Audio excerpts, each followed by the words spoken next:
Sou Marcos Basso, eu sou engenheiro aqui da Virutex, atuo na empresa há 10 anos já, então 10 anos vivendo ferramentas de corte todo dia, e a minha atuação é a nível de desenvolvimento de produto, desde a coordenação da equipe de engenheiros e o corpo técnico aqui da empresa. Então, para contextualizar um pouquinho mais o que é a Virutex e o pessoal entender como é que surgiu, a Virutex ela é um joint venture da Virutex Itália com a Metalúrgica Basso, que é uma empresa aqui da cidade de Bento Gonçalves. E esse joint venture nasceu da demanda do setor moveleiro aqui da cidade de trazer ferramentas diamantadas para o polo, que lá nos anos 90 vinha muita ferramenta através de importação. E isso com todas as nosso custo do Brasil para importar a ferramenta acabava tornando muitas vezes inviável. Isso, bem inviável.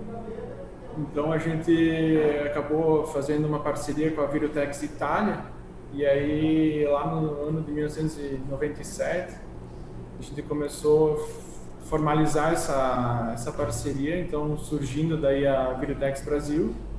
E então a gente começou a fazer algumas importações diretas, né, e fazendo a parte de serviço. Então a parte de serviço seria, digamos, o recondicionamento das ferramentas, né? Então o cliente recebia a ferramenta, utilizava ela, e depois quando dava, digamos, a vida útil, digamos, daquele ciclo, a gente trazia então aqui para a base em Bento Gonçalves e fazia recondicionamento. Se precisava fazer uma fiação, a gente fazia a fiação, troca de pastilhas, recondicionava a ferramenta e mandava de volta para o cliente, né? Então depois já ficou uns 3 anos mais ou menos com esse ciclo, né? Até para a gente conseguir conhecer bem o mercado e tudo mais, as demandas. E lá para o ano 2000, 2001, então a gente começou a fabricar realmente ferramentas diamantadas no Brasil, né? Então a gente começou daí atendendo desde serras, fresas e brocas a partir de 2001, e aí já com um selo de ferramentas 100% nacionais sendo produzidas aqui, né? Bacana, bacana. Esse selo aí realmente é bem importante, né, para a gente poder também ter a garantia de que é uma empresa séria, né, que está trabalhando e é qualidade, né, Marcos? Não, com certeza. E sempre a gente teve o respaldo da Itália, né? Então eles largam a experiência lá, e eles também têm um grande parceiro lá, vizinho deles, que foi entregando um know-how em termos de ferramenta, né? Então, com essa parceria também a gente evoluiu muito rápido em termos de ferramental, em oferecer soluções ao cliente, né? E soluções dedicadas, né? A gente sempre costuma dizer que existem aquelas soluções standard, que seria, digamos, o catálogo, né? Mas tem muitas soluções que são personalizadas ao cliente. E a Virutex, desde o seu início, sempre se preocupou em entender o que o cliente gostaria, aonde o cliente gostaria de chegar. E a gente customizar a ferramenta para ter o melhor rendimento no cliente, né? Então só para o pessoal entender, né? Vocês são fabricantes, né, de ferramentas, onde vocês atendem a real necessidade do cliente, né? Vocês procuram entender a aplicação, a questão de capacidade de corte que o cliente quer chegar, que tipo de material, né? Então é só para o pessoal também entender, né, que vocês também são muito preocupados com essa questão da qualidade e do rendimento, né? Para realmente atender a longo prazo, né? Não, com certeza. Acho que não existe uma solução igual a outra, né? A gente sempre procura levar os nossos melhores desempenhos aos clientes, né? Então, se a gente consegue desenvolver algum produto que desenvolva bem, a gente tenta espelhar isso e levar junto aos clientes. Claro que cada cliente tem a sua necessidade, tem o seu projeto, muitas vezes tem. Então a gente também vai se adaptando a isso, mas a Virutex ela se preocupa muito em levar resultado. Então, seja resultado em termos de performance, em termos de um acabamento melhor, em termos de redução de custo, tudo isso agregado junto ao processo do cliente, né? Então a gente procura muitas vezes estar dentro até da empresa do cliente, para a gente enxergar realmente qual que é a necessidade e o que a gente pode oferecer de melhor. Ah, né? isso é bem bacana, né? Porque, querendo ou não, às vezes a gente, principalmente a gente que faz a venda por telefone, às vezes o que o cliente passa não fica muito claro para nós, né? Então é impossível. A gente sempre tenta fazer com que uma visita técnica ou que o cliente venha até nós, né, trazendo às vezes o material, o tipo de perfil que o cliente busca cortar, para a gente realmente ver na íntegra, né, qual que é a real necessidade, porque às vezes pode acontecer, né, do cliente passar uma coisa, às vezes não ser bem aquilo que ele procura, né? Não, com certeza, é bem por esse lado, é procurar entender a real necessidade, tanto que nós também, né, a gente, quando precisa trazer alguma amostra, a gente pode até fazer teste aqui também, de algum ferramental, a gente tem um maquinário também para fazer alguns protótipos, então a gente procura ser o mais assertivo possível para o cliente ter realmente um resultado grande, né, Não, em termos de interessante. ferramental. A gente Legal. tem aquele negócio, vai ser sempre, digamos, a linha básica, a linha de catálogo e tem a linha avançada que vai atender daí as maiores necessidades do cliente, né? A gente tem que estudar, sempre ser sensitivo e estudar o que o cliente quer. Entendi. Tá, agora só para a gente voltar um pouquinho em questão da nossa pauta, né? Hoje a gente tem alguns assuntos, né, Perfeito. a maioria das perguntas dos nossos clientes, né, que seriam os tipos das ferramentas, né, a vida útil, né, que cada ferramenta pode chegar. Claro que isso realmente é bem relativo, né, a aplicação e a questão do parâmetro de corte, né. Então isso também são outros assuntos que a gente vai abordar hoje, além dos revestimentos, as geometrias, né. A questão da geometria de corte também, o quão importante que é a direção e saída do cavaco, né, para cada material. Então, alguns assuntos, né, que a gente vai abordar hoje para poder passar para o pessoal, né? Tranquilo. Assim, em termos de tipos de ferramentas, assim, o que a gente basicamente encontra na maioria do mercado seriam serras, fresas e brocas, né? Então, as serras é basicamente voltado a corte, né? Tu vai ter então a chapa, digamos que tu recebe do fornecedor tamanho grande, né? E tu quer reduzir ela para pedaços menores. Então, tu vai seccionar e vai dar depois andamento no resto do processo da produção do móvel, por exemplo, né? Então, a serra, a finalidade dela basicamente é esse, né? Existem algumas máquinas, por exemplo, esquadra-borda, que utilizam serras para fazer abertura de canais.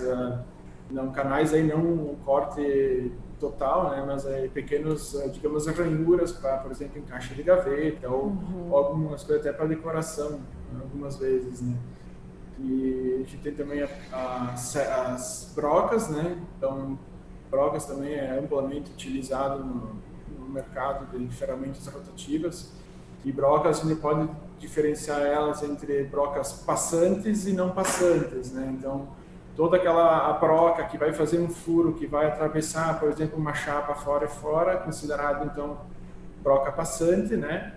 E a broca não passante é aquela broca que ela vai até uma certa altura definida na programação da máquina, né? Então, por exemplo, a gente tem lá uma chapa de espessura de 18 milímetros e eu quero fazer uma profundidade somente de 10 milímetros. Então, eu vou utilizar uma broca não passante, né? Isso é importante porque cada modelo de broca, a sua finalidade, ela muda a geometria dela.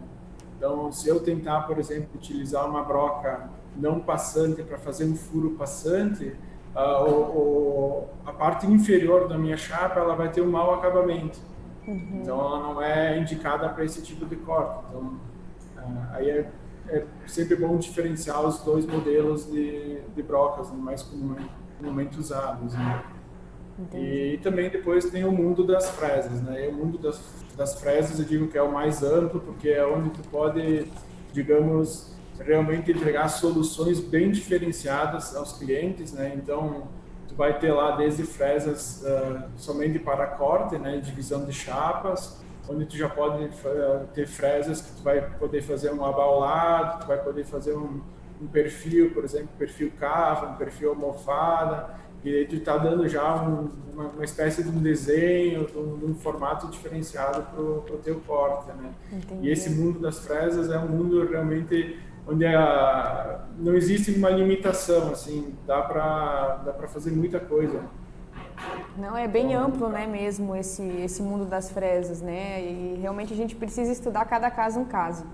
Aproveitando aqui a deixa rapidinho, vamos dar oi aí pro pessoal que está online nos acompanhando, né, pedimos que podem ficar bem à vontade, né, para fazer as perguntas, para tirar as dúvidas que consequentemente aparecem, né, no meio da nossa pesquisa sobre equipamento, sobre até a própria ferramenta, então fiquem bem à vontade. Ali tem a Andresa Lazarotto, né, também já deu um oi para nós. Deixa eu ver, para a CM, a Anael, para a CM, um corte completo, broca ou fresa? Olha, para fazer corte, o indicado é fresa, né? A broca é indicada para furação, né? Então a gente não... porque isso é basicamente pela geometria da ponta, né? Da ferramenta. A fresa, ela tem uma geometria na ponta específica para corte e a broca, ela tem uma geometria específica para furação. Se eu tentar pegar uma broca e fazer um corte, ela não vai ter o desempenho esperado.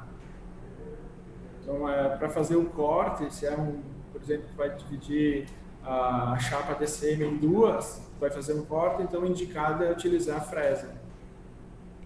Certo, obrigado por responder a pergunta do nosso amigo Anael.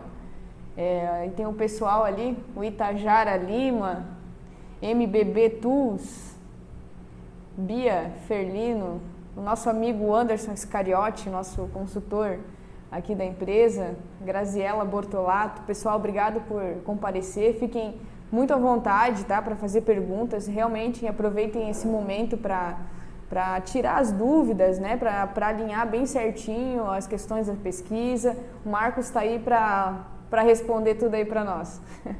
Com certeza.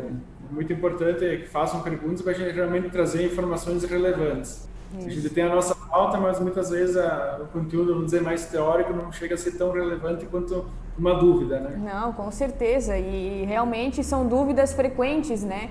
Que não só uma pessoa tem, mas várias pessoas têm e às vezes acabam não perguntando, achando que é uma pergunta boba. Mas todas as questões têm que ter relevância, tá?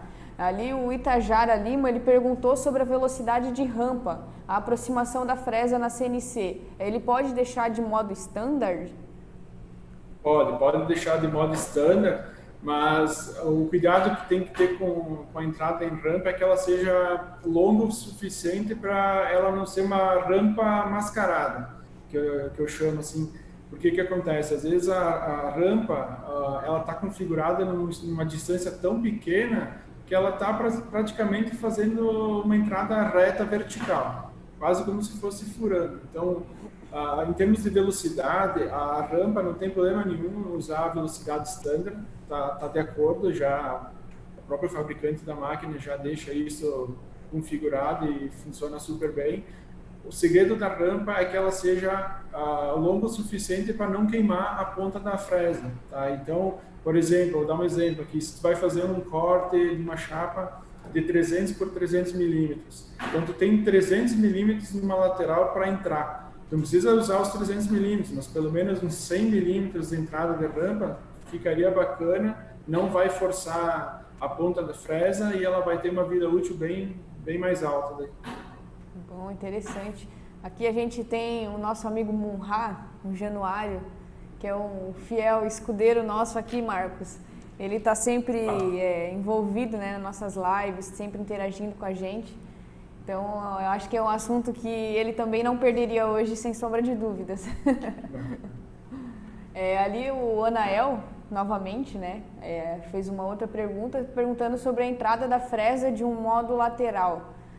Vai gerar alguma quina ou rasgo no corte dele?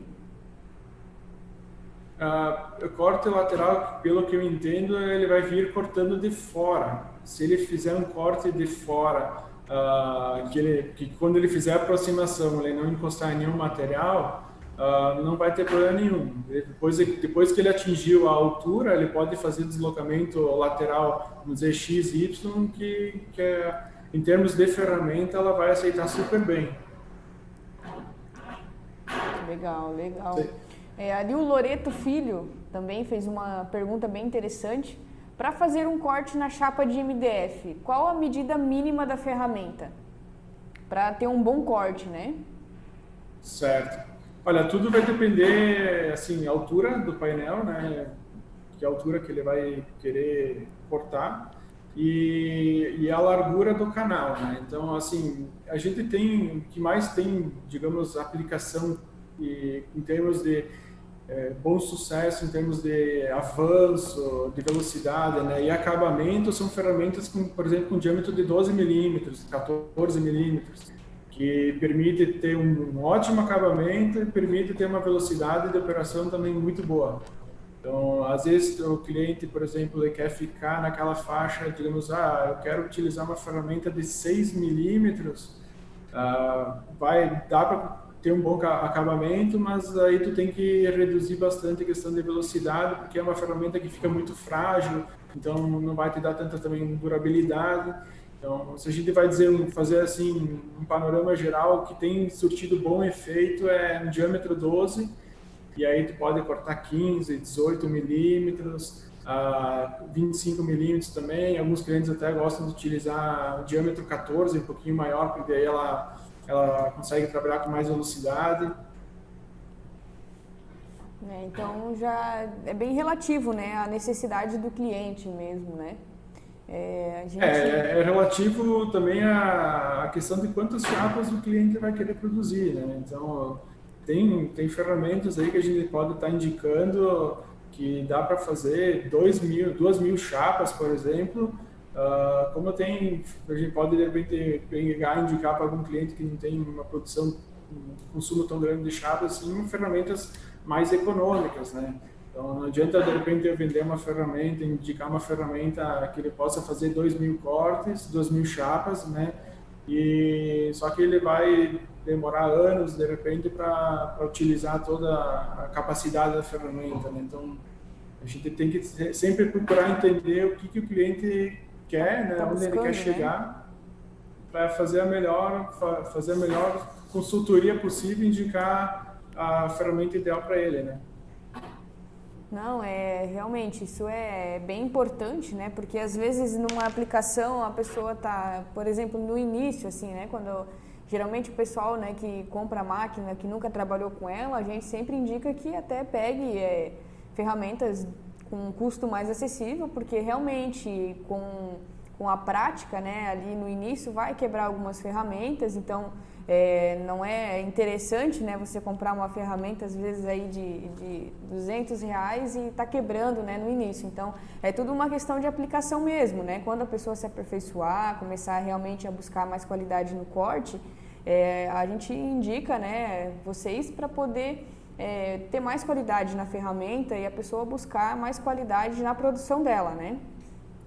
Não, com certeza, esse é um caminho bem interessante, porque tem aquela curva de aprendizagem, né? Então, no começo, tem que conhecer a máquina, tem que conhecer o processo. Muitas vezes, a gente realmente não sabe o que a gente quer tirar da máquina ou que produtos a gente vai querer fazer. Então, é aconselhável, sim, começar, de repente, de uma linha mais básica, um ferramental um pouquinho mais básico, e aí depois, com o know-how, com o trabalho do dia a dia, a gente ir crescendo e aí atingindo performances melhores, né? Ferramentas melhores. Como assim? Às vezes acontece, por exemplo, e eu falo isso até por indústrias maiores, né?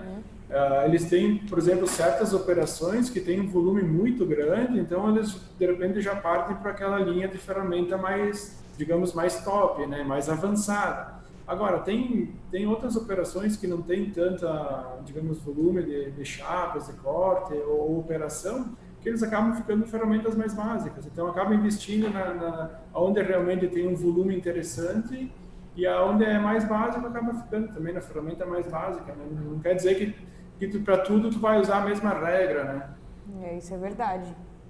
Tem que saber diferenciar, né, as aplicações e as necessidades, né, para poder saber e também passar ao consultor, né, com quem for fazer a compra da ferramenta, passar de maneira mais clara, né. Às vezes é interessante que mande fotos, né, para a gente realmente ver que tipo de peça o cliente quer fazer, né, que realmente é bem interessante.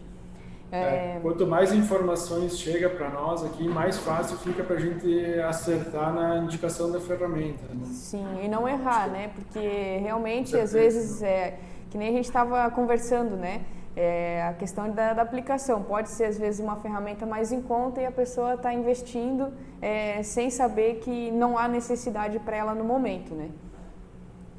Sim, é bem esse caminho. Então, aquilo que a gente sempre fala todo dia, né? A gente, no fim, procura sempre fazer uma venda bem consultiva para buscar o máximo de informações e não estar oferecendo para o cliente algo que, de repente, vai ficar subutilizado, entendeu? Esse é o caminho interessante. A gente tem uma pergunta aqui do usuário Q0611. Que velocidade é recomendada nas entradas em rampa no meio do painel em uma fresa para nesting? Certo. Assim, geralmente vai ficar na faixa do standard da máquina, tá? Então, assim, por exemplo, ela tá assim em torno de 70, 80% da velocidade nominal de corte, tá? E às vezes até mais reduzida. Por exemplo, fresa de nesting ali, ela vai poder trabalhar, tem casos até 20 metros por minuto, tá? Então, para entrada em rampa, geralmente se reduz ali, dá para trabalhar 14, 15, 16, mas tudo vai depender da operação, tá? Como tem casos que a velocidade nominal de corte é 12, então tu vai trabalhar com uma rampa menor ainda, tá? Então, geralmente fica no standard da máquina, tá? Então, aí pela própria configuração do fabricante da máquina. O que a gente sempre procura dimensionar da maneira, digamos, mais correta é a velocidade de avanço. A velocidade de avanço a gente vai dimensionar conforme a geometria da ferramenta. Então, a geometria da ferramenta, ela é basicamente composta por ângulos, né? Então, tem 3 ângulos principais, tá? Aí eu já vou envolver um pouquinho a questão de geometrias aqui agora. Então, se tu for ver a questão de ângulos, tem 3 ângulos principais em termos de ferramentas, né? Tu tem o ângulo de corte, que é o ângulo que vai facilitar o esforço de corte para diminuir, digamos, tensões do corte, né? Tu vai ter a questão do ângulos axiais, que ele pode ser positivo e negativo, que faz uma combinação desses ângulos para quando tu for fazer corte com revestimentos, por exemplo. Então, tu tem que fazer que a ferramenta ela tenha um bom acabamento, o corte tem um bom acabamento na parte inferior e na parte superior, então tu vai utilizar ângulos axiais, né? E tem o ângulo de folga, que basicamente é o ângulo de afiação. Isso também a gente pode mudar conforme o tipo de material.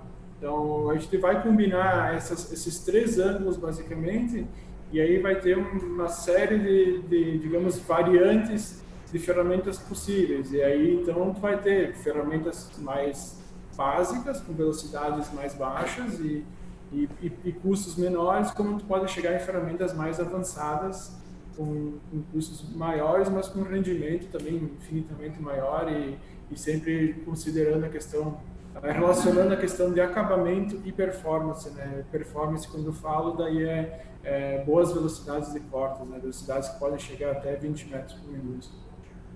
Não, bacana. E até uma questão que é bem interessante, né? Tem bastante gente aqui elogiando, né, a ferramenta de vocês, então até é interessante, obrigado, né, saber que o pessoal também indica vocês e busca vocês como referência, né? Tem bastante gente aqui dizendo, ó, a ferramenta Virutex é top. Silvio Roso, tem o Célio Ângelos, Virutex Fresa Nesting Advanced Z3+3. Real é a melhor ferramenta que comprei. Produz muito e o acabamento é de primeira. Essa é a nossa ferramenta, digamos, carro-chefe para nesting, né? Ferramenta que ela tem um resultado muito bom em termos de velocidade de acabamento e em termos também de quantidade de chapas cortadas, né? Quando vai para, digamos, na escala industrial de alto desempenho, é a ferramenta que a gente tem mais aplicado nos clientes, é esse modelo Z3+3. Né? Aqui tem até um comentário do Compras Buzz, Angélica, melhor vendedora. Como dizia Robson Shiba, se não houver felicidade, o negócio vira uma tortura. É uma boa frase. Com certeza, é isso aí. Esse é o caminho. Certo. O Q0611 fez uma outra pergunta. Existe alguma ferramenta específica para o corte de painéis CARB em CNC? Será que é carbono ali? Acredito que seja carbono. Olha, tem algumas aplicações com PCD, com ferramentas diamantadas para carbono, e tem algumas aplicações também com metal duro, com ferramentas inteiriças de metal duro, que daí também algumas geometrias um pouquinho diferentes. Então teria que também entender um pouquinho mais em termos de processo que o cliente gostaria de repente de trabalhar, mas é possível aplicar tanto PCD quanto metal duro. Aí teria que analisar um pouquinho mais a fundo a questão da operação, né? Uhum. Só, Munha, rapidinho ali, você tinha feito uma pergunta, né? Em linhas gerais, tem fresas, só que acabou vindo incompleta. Consegue nos reenviar novamente?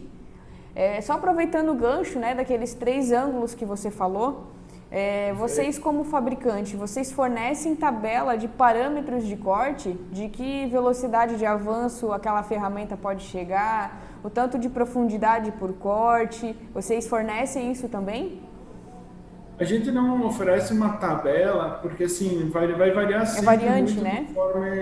conforme a operação, tá? O que a gente, quando faz a venda para o cliente, a gente diz, olha, essa ferramenta ela pode andar tantas rotações máximo e tanto de avanço máximo, tá? E aí depois a gente vai, digamos, o nosso pós-venda vai entrando em contato com o cliente, ó, você faz um teste com a ferramenta a tal velocidade, ela foi boa, ficou bem, o acabamento está bom, precisa de mais velocidade, então vamos tentar botar um pouquinho mais de velocidade. Então a gente vai junto com o cliente construindo a melhor performance, porque é muito variável, às vezes é variável de material, é variável da profundidade do corte, é variável se a mesa tem uma boa fixação, se de repente a máquina utiliza uma bomba de vácuo, então tudo isso tem muita variável. Então se eu dissesse de repente, tivesse uma tabela que dissesse a cada dente tu vai andar 5 metros por minuto, que é o que diz a norma, cada dente, cada Z poderia andar 5 metros por minuto. Poderia ficar muito assim na teoria e não ver a prática acontecendo. Então a gente tem digamos um norte, mas é sempre bom ver o caso a caso no cliente, a operação que vai ser feita para chegar no melhor resultado. Não, mas o interessante é vocês acompanharem, né? Mesmo não sendo velocidades tabeladas, o interessante é vocês estarem junto com o cliente, né? Acompanhando essa dificuldade, né? Do dia a dia que eles têm sobre qual velocidade que ela pode chegar, numa chapa de MDF, se ela vai cortar em um passe ou não, né? Ou quantos passes ela tem que chegar. Então é interessante que vocês fazem esse acompanhamento. É sempre feito esse acompanhamento, a gente tem todos os nossos vendedores, consultores técnicos acompanham isso junto ao cliente, então e a gente assim, muitas vezes a gente acaba atendendo até, vamos dizer, pessoas que não são nossos clientes, mas a gente acaba ajudando porque a gente sabe que isso vai fazer um bem para alguém, vai acabar ajudando e levando informação para alguém. Isso é verdade. Isso é enriquecedor para todo mundo, né? Então, com certeza. A gente acaba muitas vezes recebendo até cases que a gente acaba aprendendo em cima das dificuldades dos clientes ou até do sucesso dos clientes e acaba espelhando, né? Levando para o resto do mercado para tornar o nosso mercado melhor, né? Porque a gente tem ainda assim uma certa defasagem em relação, por exemplo, ao mercado europeu, vamos dizer. Então a gente tem que procurar cada vez mais aproximar e o brasileiro é muito mais, digamos, inovador em termos de processo. Então a gente vê que o brasileiro aceita muito mais esse tipo de conceito. Então é bom ter esse canal aberto para justamente a gente cada vez mais ter resultado dentro das nossas próprias empresas. Né? Não, com certeza, e valorizar o trabalho nacional, né? O que é muito importante, né? A gente vê que realmente tem produtos de qualidade, né, fora, mas aí entra a questão de suporte técnico, né, que nem tem muitos fabricantes excelentes fora do Brasil, de routers também, só que acaba deixando um pouco a desejar na questão do suporte, né, então peças de reposição pode demorar, a questão do suporte, às vezes numa programação simples que for, pode levar mais de uma semana. Então é interessante que todos nós valorizamos, né, o trabalho nacional para que o nosso país possa enriquecer com isso, né? Com certeza, esse é o caminho. A gente precisa cada vez mais ter essa força dentro de nós, né? Por isso que é bom essas parcerias, essas trocas de informações, para a gente cada vez mais estar nos enriquecendo aqui dentro, né? Um país ficar cada vez mais forte. Não, com certeza, com certeza. Agora voltando ali um pouquinho sobre a nossa pauta, né? Existem alguns revestimentos, né? Até aproveitando aquela pergunta sobre a chapa de carbono, né? Eu acredito que era carbono que ele queria dizer ali. Os nossos equipamentos routers, eles não são voltados para aço carbono, eles são voltados para materiais ferrosos, metais não ferrosos, né? Ou seja, um alumínio, um latão, um bronze, né? Que não tem uma liga carbono. Para esses materiais assim diferentes, tem revestimentos... Só para ficar, de repente, essa dúvida que pode ter ficado ali em relação ao carbono, acredito que ele tenha se referido à fibra de carbono, né? Pode ser. E aí até é possível, então, a aplicação do PCD, né? Já se fosse, por exemplo, algum material com revestimento às vezes tem lâmina de aço carbono, aí o PCD já não é indicado, tá? Porque ele reage com o material, então ele não vai cortar bem, tá? Aí existem outros materiais que seriam indicados, como o CBN, e aí vai já para a linha dos cortes de ferrosos, né? O PCD, ele se adapta muito bem para corte de não ferrosos, né?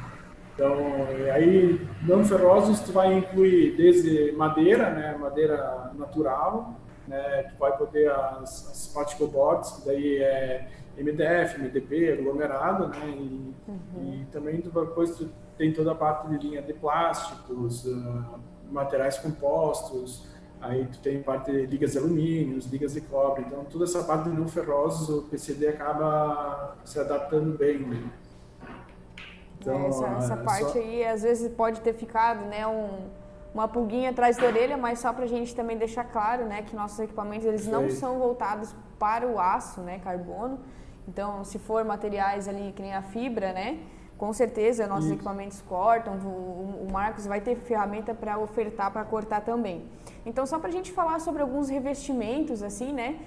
Tem revestimentos para certos materiais, por exemplo, tem um revestimento certo para madeira e outro revestimento para o alumínio, por exemplo?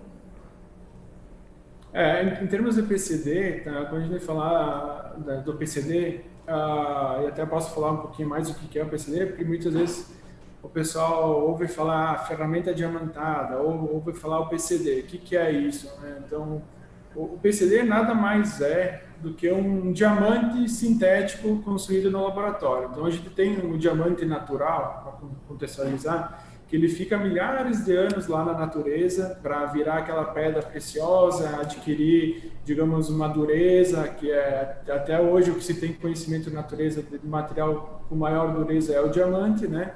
Só que o diamante, ele não serve, digamos, a pedra preciosa não serve como ferramenta de corte, porque ele tem muito mais valor como uma joia. Então, o que acontece? O pessoal foi para o laboratório e desenvolveu, então, uma liga, vamos dizer, que chega com as mesmas propriedades do diamante. Então, a dureza que o diamante tem, a gente consegue ter no PCD. E essa seria a sua grande característica. E o PCD, ele é feito através de bastante pressão e temperatura. Ele fica, por exemplo, numa máquina, que se você olhar por fora, ele parece um reator nuclear, que é uma máquina assim, de 15 metros de altura por 15 metros de profundidade, para botar dentro uma bolachinha lá que tem um pouquinho de metal duro, tem mais cobalto e os grafites ali que vai depois gerar o diamante, e isso aí vai prensar, em poucas horas vai imitar aquelas condições da natureza que levam milhares de anos, em poucas horas vai sair um disquinho de 70 milímetros, que é o disco de PCD. E aí no PCD então tem todas essas características que imitam o diamante, por isso que a gente fala ferramenta diamantada, mas na verdade não é a pedra preciosa, é um material que chega muito perto das propriedades do diamante natural. Então, só para contextualizar um pouquinho o que é o PCD, né? E em termos de revestimento, o PCD, ele não recebe nenhum tipo de revestimento, tá? Ele não é possível de ter algum revestimento junto com ele, tipo banhos, isso não é, porque o próprio PCD ele já é quase assim, chega na maior dureza que se tem conhecimento hoje na natureza, né?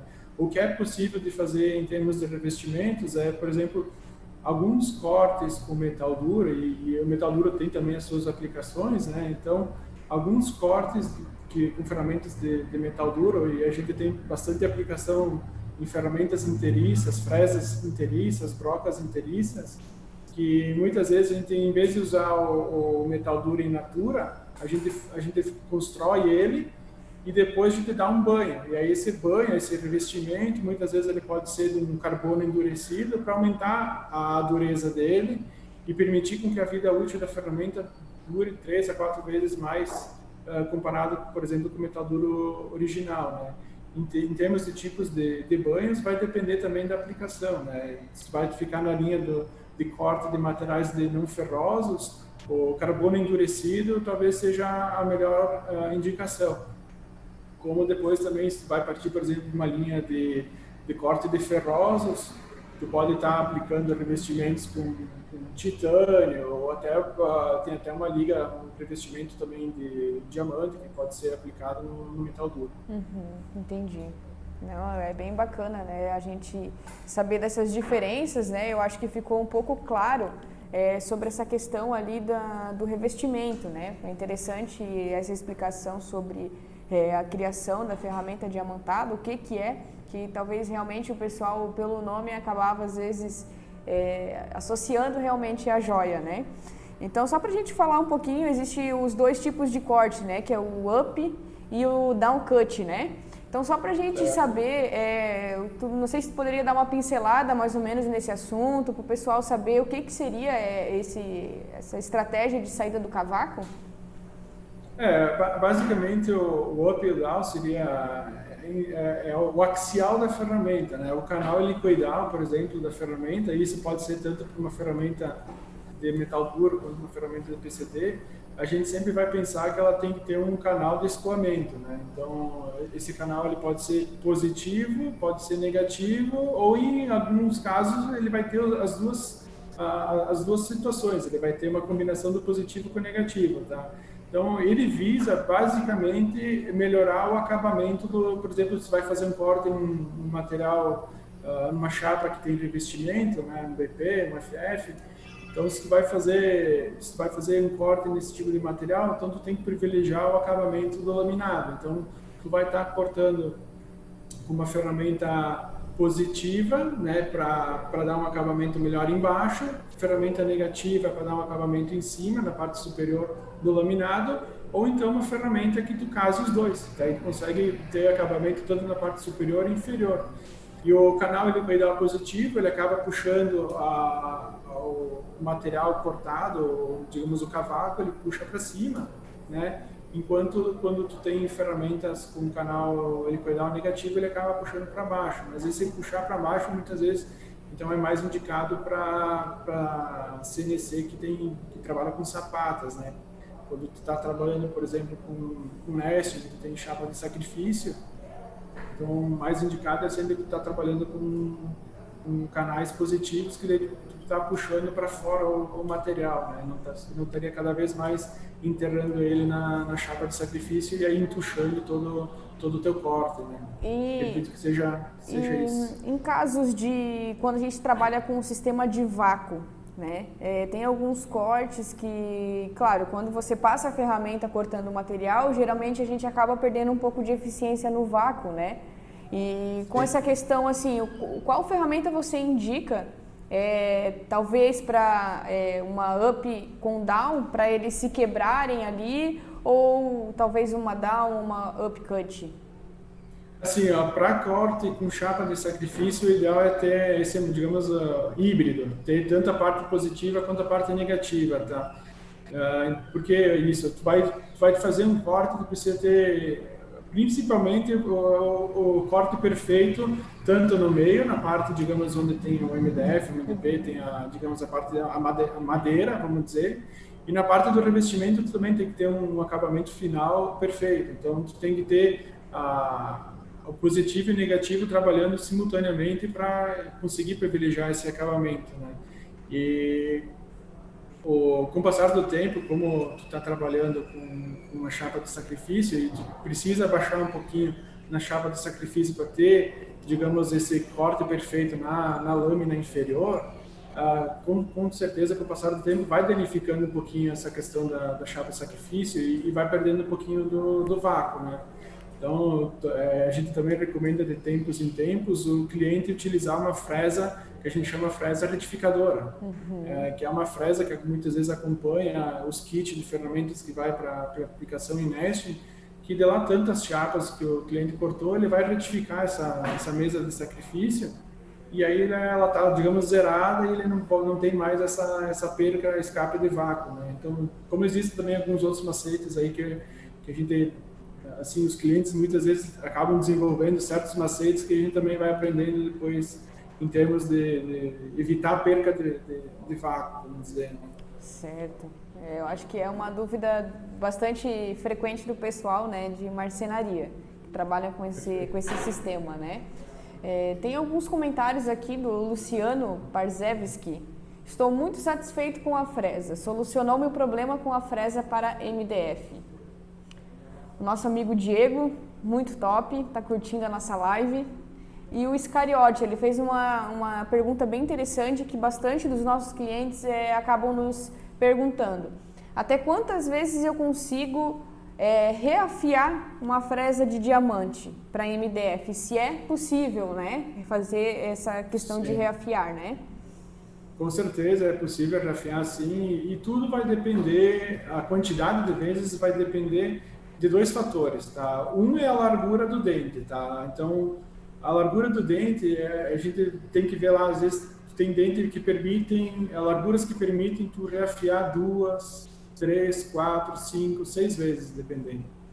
E outro fator também que é muito importante é a questão de quanto danificada, quanto desgastada está o volume de corte. Porque, assim, por padrão, por exemplo, a gente adota a remoção de 3 décimos a 3 décimos e meio por afiação, para, digamos, deixar o fio novo, né, e ter o rendimento muito próximo da nova. Só que se, por exemplo, a ferramenta chegar até nós e ela estiver bem danificada e eu tiver que fazer uma remoção de 4, 5, 6 décimos, aí eu acabo perdendo praticamente 2 afiações com uma reafiação. Então isso também vai variar muito da questão do desgaste da ferramenta.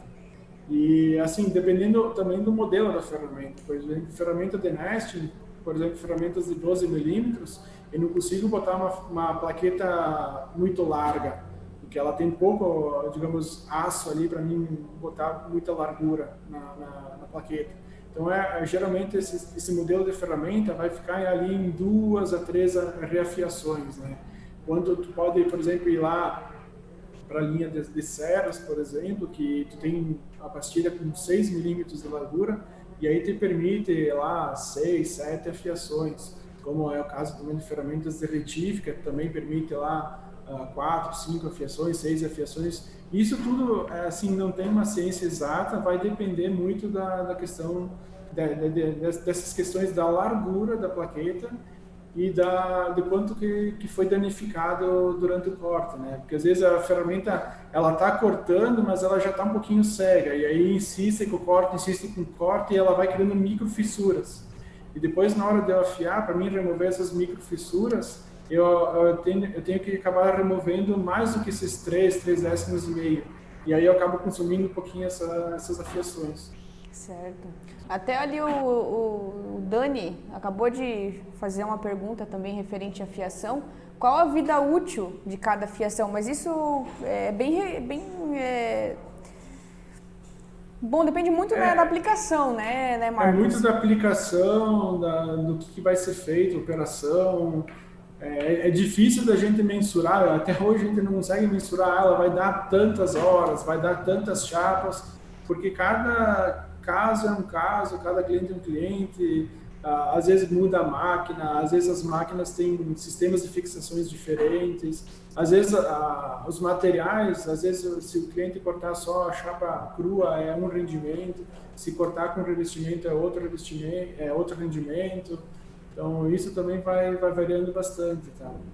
Até aproveitando o gancho, né, dessa questão da fixação que você falou, por isso que é interessante, né, quando a gente trabalha com materiais de MDF, né, chapas inteiras de MDF, que utilize o vácuo centrífugo ou a bomba de vácuo. Pela fixação ser um pouco melhor, um pouco não, né, bem relativamente melhor comparado a parafuso ou qualquer outro método, né. Evita a vibração, né? O que também, consequentemente, aumenta a vida útil da ferramenta, tanto do material quanto da ferramenta, né? Então, uma questão muito importante, né? Essa questão da fixação. E acaba tornando até a fixação, vamos dizer, mais homogênea, porque ela consegue realmente puxar vamos dizer, ter toda a chapa fixa, né? Porque às vezes com parafuso pode fixar em algum ponto ou outro e de repente o outro lado não está tão bem fixo e tem uma pequena vibração, né? E isso para a ferramenta, a vibração é um grande mal, tá? Então, quanto mais vibração tiver, mais rápido ela vai se desgastar. Então, quanto mais estável for a chapa, mais digamos, bem fixada ela estiver, melhor vai ser em termos de durabilidade da ferramenta. O Wagner Moura deu um oi aí para nós, nosso diretor, está assistindo aí, acompanhando a gente. O Ian, ele fez uma pergunta interessante. É possível fazer uma fresa de diamante de mais de 100 milímetros para planar mais rápido? Nesse caso também é relativo à questão da capacidade do equipamento que ele vai utilizar, né? Tudo, sim, é possível. A gente fez ferramentas já de 200 milímetros, mas assim, depende da operação e depende o tipo de maquinário que vai ser utilizado, tá? Então, o aplanar, assim, às vezes, é possível colocar ferramentas até maiores do que 100 milímetros, tá? Mas sempre tem que olhar condições de máquina e fixação. Isso realmente é requisitos bem importantes, né? Agora aproveitando que está acabando aqui, a gente tem 8 minutinhos ainda, só para a gente falar mais ou menos ali das formas da ferramenta, né? Quais tipos vocês têm? Vocês trabalham com ferramentas de perfil, estilo aquelas de tupia também, para fazer cortadas, né? Já que saiam na forma a partir de um corte. Vocês trabalham com esse tipo de ferramenta também? Também trabalhamos com esse tipo de ferramenta, seja para tupias, até para CNC também, alguns modelos de perfis. Quando eu falo perfis, então, quando a gente vai ter, vamos dizer, algum desenho curvo, com uma parte reta, chanfro, modelos de cavas, isso tanto pode ser feito em CNC quanto em tupias, tem bastante aplicação para as duas modalidades, vamos dizer. E a gente também trabalha sempre olhando, digamos, a necessidade do cliente. Muitas vezes o cliente tem lá, o seu arquiteto pensou num desenho lá, num canto de uma mesa, por exemplo, um desenho diferente lá, com boleado, misturando uma parte reta. A gente recebe esse desenho e constrói a ferramenta em cima daquela necessidade lá. Entrega para o cliente fazer o perfil do jeito que ele quer. Que ele quer. Interessante. Que ele desejar. Isso é muito bom. Então, como a gente já está encerrando, né, eu queria agradecer a todos os participantes, né, tanto os nossos clientes, o pessoal que nos acompanha, quanto os clientes de vocês que estão acompanhando e deixando feedbacks bem positivos sobre o ferramental de vocês. Queria agradecer também o pessoal, né, vocês aí da Virutex, pela disponibilidade, pela parceria que a gente está firmando, né? A gente já vem firme há muito tempo, né? Mas agora a gente começar a interagir e buscar esses métodos diferentes, né? Para a gente poder se alinhar e conquistar, né? A segurança, né? Dos nossos clientes, que é muito importante, né? Essa transparência, né? Deles ver que a gente está preocupado, que a gente quer passar informação. E eu gostaria que você deixasse, né, um recado para o pessoal, como que eles podem chegar até vocês, aonde que eles podem encontrar ferramentas, telefone, site, alguma coisa assim. Quais os canais, né, de vendas que vocês têm para o pessoal seguirem, né, e estar à procura de vocês, fazendo orçamento, trocando ideia, né, até a questão de consultoria, né? Perfeito. Bom, primeiro, agradecer a oportunidade junto a Jaraguá, né, por essa parceria de estar trazendo essas informações de relevância para todo o nosso, digamos, público, desde o marceneiro, o pessoal audiovisual, tudo mais, né? Então, acho que, assim, o que mais nos, digamos, deixa felizes é poder estar compartilhando informações e estar agregando conhecimento e fazer todo mundo crescer junto com isso, né? Então, desde já agradecer. E assim, a Virutex, ela tem desde Facebook, Instagram, WhatsApp, o nosso comercial é muito dinâmico em termos de estar em contato com o pessoal. Então, se o pessoal acessar ali a nossa página na internet, virutex.com.br, vai ter todos os nossos telefones lá, os meios como podem entrar em contato com a gente. E assim, a gente utiliza também muito a questão do WhatsApp, até porque às vezes fica mais fácil de estar dentro da fábrica, assim, para enxergar algum processo ou até receber alguma informação de desenho técnico, de repente alguma coisa que o cliente queira desenvolver. Então, e esse é o caminho que a gente tem utilizado com bastante escala. Eu tenho certeza que daqui para frente essa só vai ser uma das nossas lives juntos. Acredito que a gente vai vir com bastante material ainda, né, Marcos, para poder apresentar para o pessoal, né? Tanto eu quanto os outros consultores, né? A gente está sempre preparando aí semanalmente conteúdos, né, para poder passar para vocês. Fico muito grata de coração, né, por cada um que está assistindo, eu que agradeço. Cada um que está curtindo aqui. Quem não nos segue, por favor, segue a gente aí no Instagram, segue o pessoal da Virutex. Tenho certeza que a gente vai fazer uma parceria de sucesso, tanto máquina, ferramenta, quanto ferramenta e máquina. Agradeço a todos de coração. Estamos juntos. Valeu, Marcos. Tchau, tchau, pessoal. Forte abraço a todos aí. Boa tarde. Fiquem com Deus.